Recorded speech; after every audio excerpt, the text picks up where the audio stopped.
আজি বাইহঁতে আহিম বুলি ফোন কৰিলে আৰু এয়া মই মাংস অকণমান লৈ আহিলোঁ আৰু সিহঁতে আহি পালেহি। সিহঁতক চাহ দি এয়া মই ভাত বনালোঁ আৰু এতিয়া ভাতখিনি বাঢ়ি দিছোঁ। বাহিৰতে জুই জ্বলাই পিনি তাতেই বনালোঁ আৰু বাহিৰতে সিহঁতে খাম বুলি কৈছে, সেইকাৰণে মানে বাহিৰতে বাঢ়ি দিছোঁ।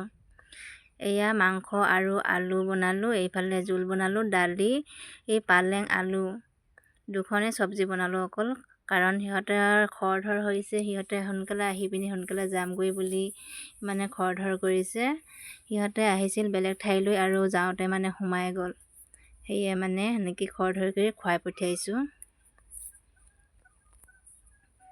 আৰু ভিডিঅ' নকৰিবি বুলি কৈছিল, কিন্তু মই ভিডিঅ' কৰিলোঁ অকণমান। এয়া যাবলৈ ওলাইছে, বাই আৰু তাৰ ল'ৰাটো আৰু ছোৱালীজনী আহিছিলে।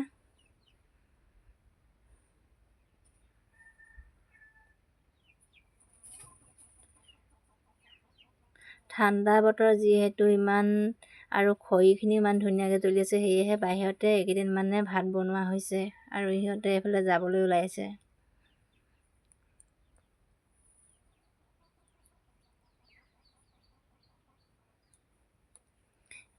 আজিকালি আমাৰ বেটাই আলহী আহিলে মানে যোৱাৰ টাইমত ইমান কান্দে,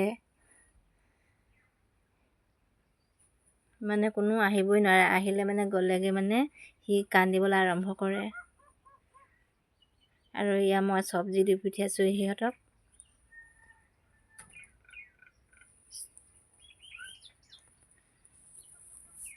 মূলা, লাই, ফ্ৰেঞ্চবিন সেইবিলাক দি পঠিয়াইছোঁ তুলি।